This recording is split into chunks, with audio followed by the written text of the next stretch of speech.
The disappearance of Madeleine McCann had shocked the world.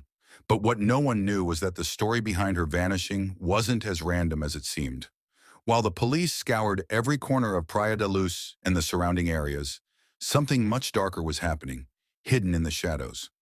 That night, as Kate McCann called for her daughter, panic echoing through the resort, no one could have guessed that Madeleine wasn't far away. She hadn't wandered off into the night. She hadn't been lost in the crowd of tourists. No, she was taken.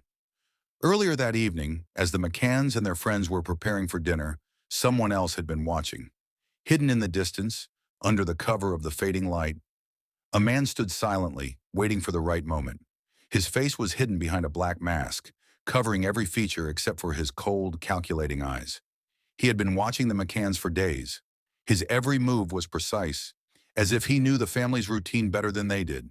He watched how they left the patio door unlocked, how they took turns checking on the children, and how the adults were distracted by their dinner and conversation. This man knew exactly when to strike. As soon as the group had settled into their dinner, the man made his move. He walked silently through the darkened paths of the resort, making sure no one saw him.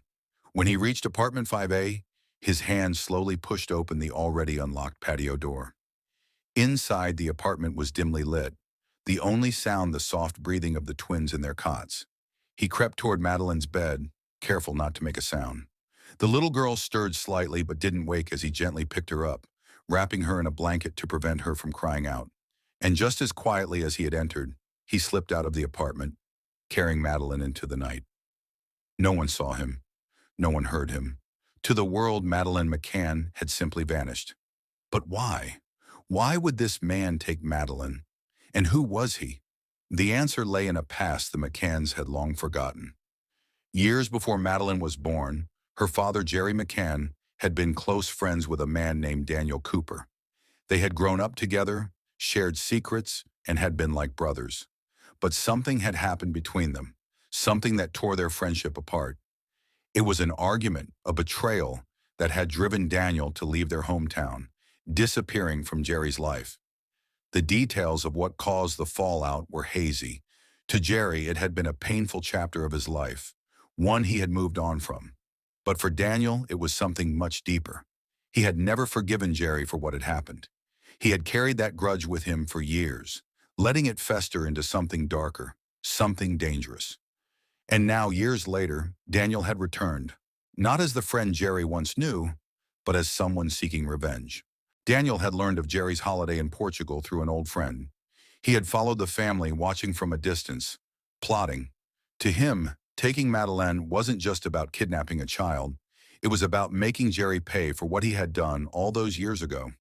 In Daniel's mind, this was justice. As the days passed and the search for Madeleine intensified, Daniel, still wearing his mask, kept her hidden in a small, isolated house on the outskirts of town. The place was abandoned, overgrown with vines and far from prying eyes. Inside, Daniel tried to make the child feel comfortable. He had no intention of harming her. To him, she was just a pawn in his twisted game of revenge. Madeleine, scared and confused, didn't know what was happening. She didn't know why this strange man had taken her, or why she couldn't go home. But even at her young age, she had the sense not to cry or scream. Something about the man's cold presence made her stay quiet. Daniel kept his mask on at all times. Not once did Madeleine see his face. He was careful, methodical, making sure no one would ever suspect where she was. He fed her, kept her safe, but always kept his distance. He never spoke to her more than necessary. And though Madeleine longed to go home, she began to understand that for now, she couldn't.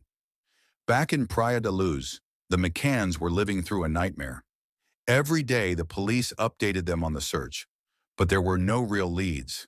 They searched the beaches, questioned locals, and even brought in sniffer dogs to comb the area. But no matter how hard they looked, there was no trace of Madeleine. Kate and Gerry were devastated. The media was relentless, cameras flashing in their faces, questions thrown at them from every direction. People began to suspect the parents themselves, as rumors and wild theories spread like wildfire. But no one could even imagine the truth, that it was someone from Gerry's past who had taken their daughter. As the weeks dragged on, Daniel's plan began to unravel. He hadn't expected the world to care so much about Madeline's disappearance. The media attention made it harder for him to move around. The police were tightening their search, combing every inch of the Algarve region. He knew it was only a matter of time before someone got too close. And then, something unexpected happened. One evening, as Daniel returned to the house where he was keeping Madeleine, he saw a familiar figure walking near the property. It was one of Gerry's old friends from their hometown, a man who had also moved to Portugal years ago. This friend didn't recognize Daniel, of course, but Daniel recognized him. And in that moment, the fear of being caught surged through him. He couldn't keep Madeleine hidden forever. People were starting to ask too many questions. His carefully crafted plan was slipping out of his control. One night, as Daniel sat in the dimly lit room, staring at Madeleine, who was fast asleep on a makeshift bed, he felt the weight of everything he had done crashing down on him. His revenge plan wasn't going the way he had imagined. Gerry didn't even know it was him. And as Daniel watched the little girl sleep, a pang of guilt began to creep into his mind. What had he become? But just as quickly as the guilt appeared, he shoved it away. He couldn't stop now. Not after everything. He had to make Gerry suffer, make him understand the pain he had felt all those years ago. But then a sound outside the house startled him. Footsteps. His heart raced as he quickly put on his mask and moved toward the window. The footsteps were getting closer.